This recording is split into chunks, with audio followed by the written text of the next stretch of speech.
Seifo, what made you run for the office of Chairman, Newton County Board of Commissioners? After attending more than 30 commission meetings and hearing a great deal of misinformation being passed off to the public, I decided I needed to run. I decided, more importantly, that the community, the citizen, needed to know the facts about what's really going on in Newton County, needed to know what's really happening when it comes to the budget process, and more importantly, needing to know what's really happening with the landfill, the water resources, and the employment situation in Newton County. Okay, so how can you make a difference in Newton County?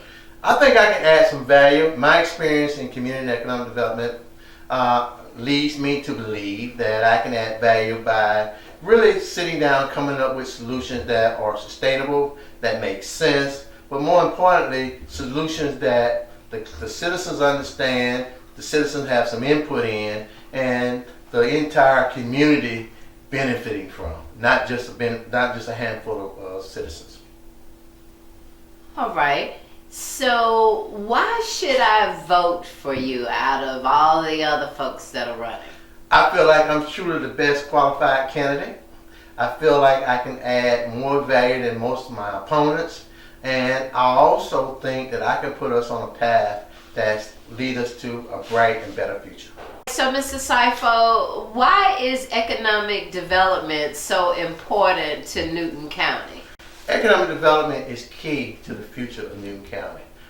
We have a considerable amount of jobs, people that cannot qualify for these jobs. They need a training, they need additional training to qualify for jobs at Baxter Pharmaceutical. They need additional training for jobs that may be coming in the future. If we get having 2 mega sites in Newton County, there's a good chance that we may nab another Baxter Pharmaceutical. I want our people to be prepared, I want them to be trained, and the only way to do that is to start putting in place strategies that will allow us to get these people involved. Economic development is an important component. I know how to do economic development, and I think I'm the best candidate to put that development in place. And what about competitive wages in Newton County, especially for county employees? For quite some time, county employees have been played several fiddles. I think there's been maybe 3 or 4 years since they've had a raise. In order to have good government, you have to have good employees. And in order to have good service, the employees have to feel good about what they do. So they need some assurance that they are going to be taken care of.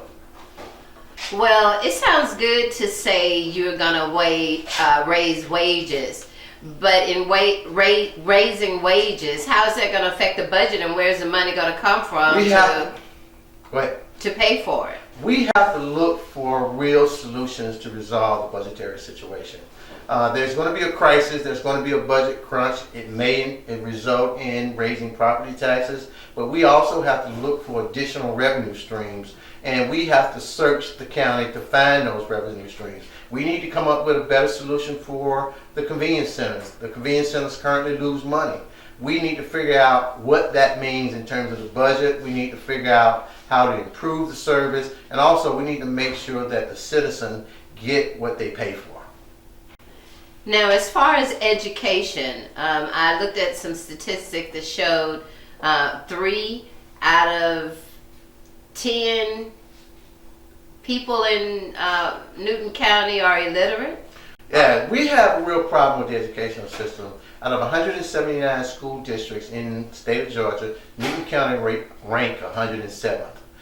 Most of the industry seem to think that's a problem for Newton County. A lot of the new industry, particularly the executives, are going to Oconee County, to Morgan County, even to Walton County. We need to fix the educational system. I would like to introduce more STEAM programs, more career path programs, any of those programs that would encourage students to get engaged. Let's talk about wages for, how will you be paying for raising wages for county employees?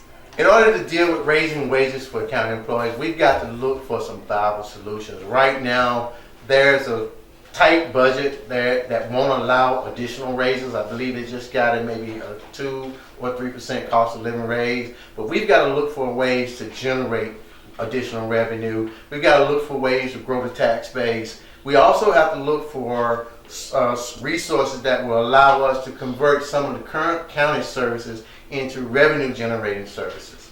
As chairman, and particularly in this new form of government, the chairman now will have time to get out and be full-time economic development consultant or full-time economic development specialist. There's a unique opportunity to bring the city of Covington together, all of the other cities from Oxford to Porterdale to Newbern and Mansfield. We need to bring those cities together and put together a comprehensive strategy that will allow us to raise the tax base collectively, and I think we all will win.